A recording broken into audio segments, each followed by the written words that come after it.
The night my father died, the wind refused to blow. Even the trees stood still, as if the entire village was holding its breath.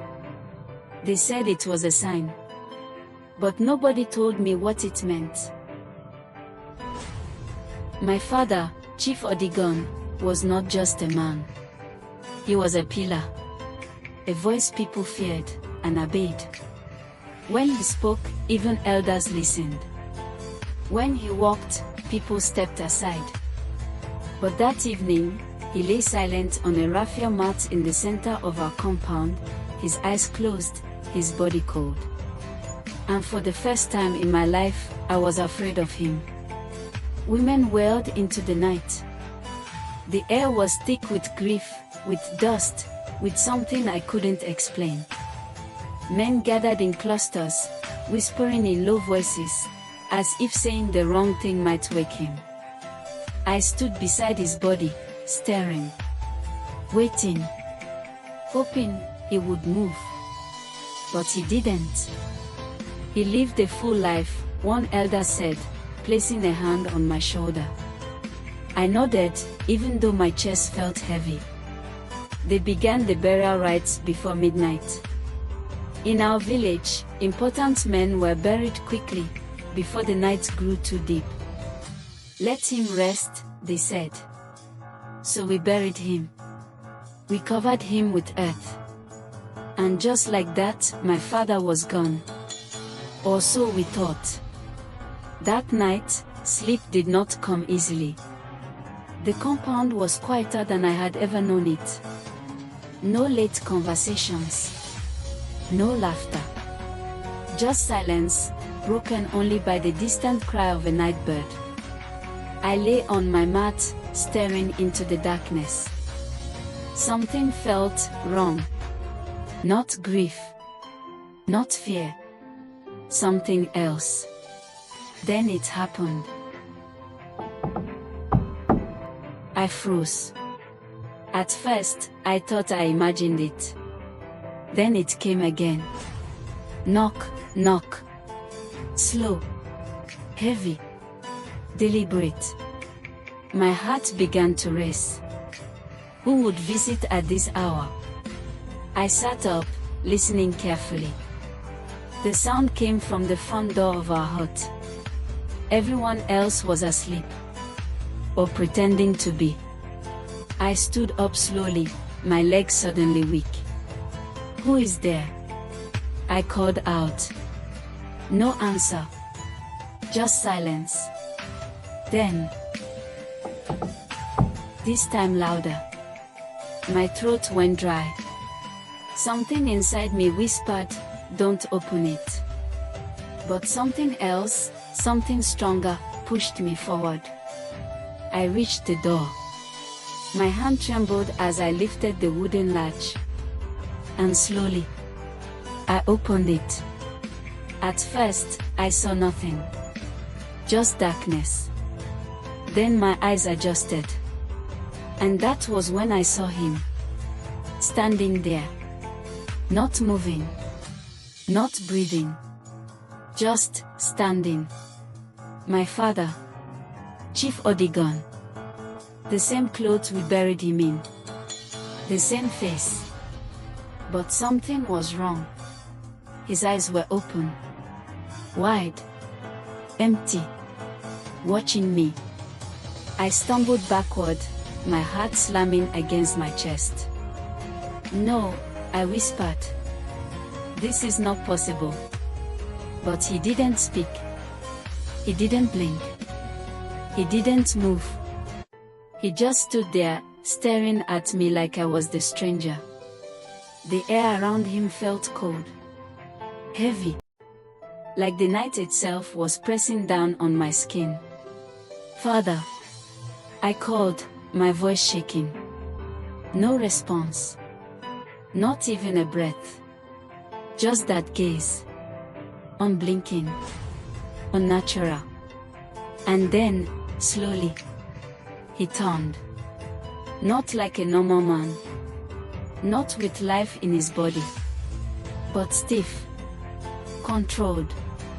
like something else was moving him.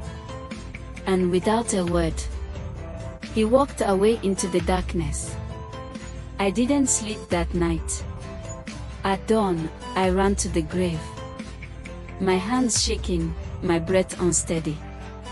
I didn't care who saw me. I needed to be sure. I needed to know I wasn't losing my mind. I got there and froze. The earth we used to cover him had been disturbed. And that was the morning I realized something terrible. My father did not rest in peace. And deep down, I knew that was only the beginning. By morning, the entire village knew. In a place like ours, secrets don't survive the sun. Before I could even return from the grave, whispers had already begun to crawl through the air like smoke. His grave was disturbed. They say he was seen walking. No, not walking, standing. By noon, my father's name was no longer spoken with respect. It was spoken with fear. I sat in the compound, surrounded by elders, their faces tight with unease. "Tell us exactly what you saw," one of them said. I hesitated, because saying it out loud would make it real. But they were all staring at me, waiting. So I spoke. He came to the door, he knocked. I opened it. He was there, standing, looking at me. A murmur spread through them. Some shook their heads immediately. Others avoided my eyes. "You were grieving," one elder said quickly. "Your mind is troubled." But another man, older, quieter, leaned forward. Did he speak? I swallowed. No. That was when the silence fell. Heavy. Uncomfortable. Because somehow, that made it worse. By evening, the compound was no longer ours alone. Relatives, neighbors, even strangers gathered, all pretending they came to comfort, but really, they came to see. To feel. To confirm. Fear has a way of attracting people. "We will keep watch tonight," one of my uncles declared. "No one sleeps. And no one opens the door." I nodded. But deep down, I knew something they didn't. If he wanted to come back, a door wouldn't stop him. Night fell slowly. Too slowly. The kind of night that stretches time and makes every second feel heavy. A small lantern burned in the center of the room, its flame dancing weakly, casting long, shifting shadows on the walls. We sat in silence, listening, waiting. Even breathing felt too loud. Then, from somewhere far in the village, a scream. Sharp. Terrified. Everyone jumped to their feet. That came from Mama Sada's compound, someone shouted. Without thinking, we rushed out. By the time we got there, a crowd had already formed. Mama Sod was on the ground, shaking, her wrapper loose, her eyes wide with terror. "I saw him," she cried. "I saw him standing by my door." My heart dropped. "Who?" one of the men asked, though we all knew the answer. She pointed with a trembling hand. "Him. Chief Odigon." The crowd erupted. Some stepped back immediately. Others began praying under their breath. No, that's not possible," a young man muttered. But Mama Sod grabbed his arm with surprising strength. "He did not speak," she shouted. "He just stood there, looking at me." The air changed. You could feel it. This was no longer my story alone. Whatever came to my door the night before was now walking through the village. We returned to our compound in silence. No one spoke. Because there was nothing left to say. The fear had taken shape. And it had a name. Midnight approached again. This time, nobody sat. Nobody relaxed. We stood. Alert. Tense. Waiting. Then,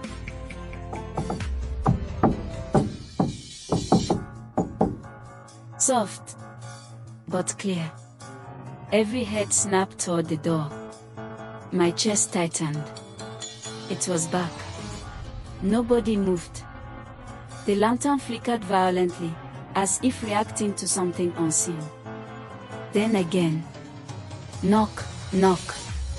Louder. Slower. More deliberate. One of the men whispered, "Don't open it." Another voice trembled, "What if it's not him?" I knew better. The knocking stopped. And for a moment, there was silence. The kind that makes your ears ring.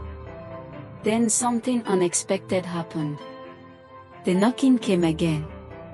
But not on the door. Knock. From the back wall. A woman screamed. "It's inside." Panic broke instantly. People scrambled, some falling over each other, others rushing toward the door in blind fear. The lantern went out. Darkness swallowed everything. And in that darkness, I heard it. Footsteps. Slow. Heavy. Moving inside the room. Nobody spoke. Nobody breathed. Because we all knew. We were no longer alone. And then, right behind me, I felt it. A presence. Cold. Still. Watching. I couldn't move. I couldn't turn. But deep down, I knew exactly who it was. And that was the moment I realized. This was no longer about a visit. Something had followed him back. Nobody slept. Not that night. Not after what we heard. The moment the rooster crowed, people ran. Not walked. Ran out of my father's compound like something was chasing them. Some didn't even look back. By sunrise, the story had changed. It was no longer. He was seen. Now it was. He entered. I sat alone in the compound. The same place where my father used to sit every evening, giving orders, settling disputes, controlling lives. Now it felt empty. But not peaceful. No. It felt occupied. "You should not stay here alone." The voice startled me. I turned. It was Boba Folarin. The oldest man in the village. A man who didn't speak unless something was truly wrong. He stepped closer slowly, his walking stick pressing into the earth with each step. His eyes were fixed on me. Not with pity, but with concern. "What you are dealing with," he said quietly, "is not a wandering spirit." My throat tightened. "Then what is it?" He didn't answer immediately. Instead, he looked around the compound, as if making sure we were truly alone. Then he leaned closer. "Tell me the truth," he said. "Was your father buried with something?" My heart skipped. Because the answer came too quickly. Too clearly. But I hesitated. Because it was not something we spoke about. Not outside the family. Not even inside. There are things men carry, Boba Folarin continued, that do not belong to this world. If those things are buried with them. He paused. They do not rest. A chill ran down my spine. Because suddenly, things began to make sense. The silence. The visits. The way he just stood there, watching. There is something else, Baba Folarin added. Spirits that return like this are not lost. They are looking for something. What? I asked, my voice barely above a whisper. He looked straight into my eyes. What was taken from them, or what they refused to leave behind? Before I could respond, a shout echoed from the far end of the village. They found something. We rushed toward the voice. A crowd had gathered near the old path leading to the forest. People stood in a wide circle, afraid to move closer, afraid to touch, afraid to even breathe too loudly. What is it? I asked, pushing through. No one answered. They only stepped aside. And then I saw it. A footprint. But not just any footprint. It was deep. Too deep. As if something heavy had pressed into the earth with unnatural force. Barefoot. Fresh. And it led away from the grave. A woman began to cry softly. This is not right. No dead man should walk like this. The footprints continued. Step after step. Leading toward the forest. The same forest no one entered after sunset. The same forest my father warned us about as children. Don't follow it, someone said quickly. This is how people disappear. But I was already staring. Because something about it pulled at me. Not fear. Something else. Something familiar. My father went there, I said. No, Baba Folarin corrected sharply. That is not your father. Silence fell again. Then, slowly, he spoke words that made my chest tighten. Your father is being dragged. A wave of murmurs spread through the crowd. What do you mean? Someone asked. Baba Folarin pointed at the ground. Look carefully. I did. And that was when I noticed it. The footprints were not steady. They were uneven. Distorted. As if whatever was walking was not fully in control. Like something was forcing it forward. A cold realization settled in my stomach. What did you bury with him? Baba Folarin asked again. This time, his voice was harder. Urgent. I closed my eyes. And for the first time, I said it. A small wooden box. The crowd stirred. Even Baba Folarin's expression changed. What was inside it? He asked. I shook my head slowly. I don't know. But he warned me. My voice dropped. Never to open it. Baba Folarin stepped back. As if the answer alone was dangerous. Then you have made a terrible mistake, he said. Before I could ask what he meant, a sudden wind rushed through the trees. Strong. Violent. Unnatural. The sky darkened slightly, even though it was still morning. And from somewhere deep within the forest, a sound echoed. Not a scream. Not an animal. But something else. Something that did not belong to this world. And in that moment, every single person there understood one thing. Whatever left that grave was not just your father anymore. By the time night fell, the village was a fortress of fear. Lanterns burned at every door. Families huddled together. Children were silenced. The air was thick with tension, thick with dread. Every shadow seemed alive. Every whisper carried a warning. I couldn't stay inside anymore. I had to see. I had to know. Boba Folarin met me at the edge of my compound. His eyes were grave. "This is the seventh night," he said. "If it returns now, it will demand what it came for." "What does it want?" I asked. "The box," he said. "Whatever is inside, it belongs to him. And he will take it by force if we do not act." We gathered a small group of men and elders. They carried charms, knives, and holy objects. The air smelled of burning herbs and the sharp tongue of fear. "Stay together," Boba Folarin said. "Do not let it divide you." The first knock came at midnight. Slow, heavy, deliberate. We all froze.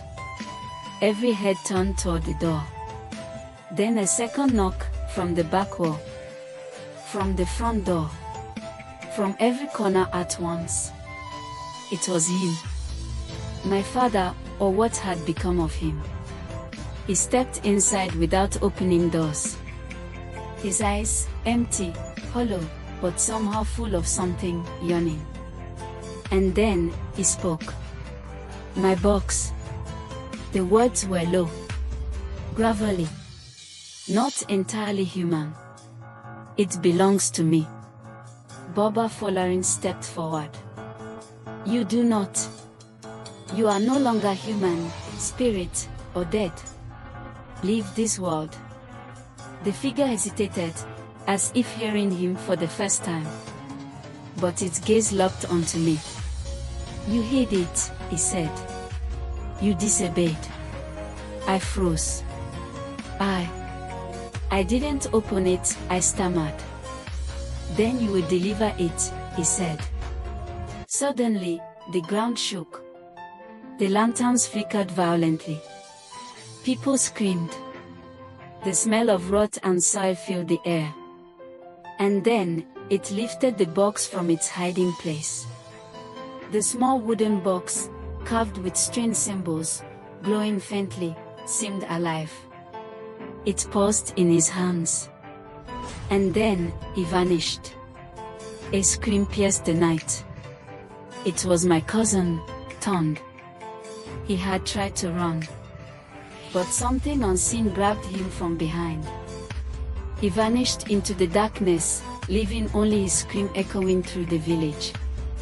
And the box where he stood. Boba Folarin turned to me. "It is done," he said grimly. "The box must be opened."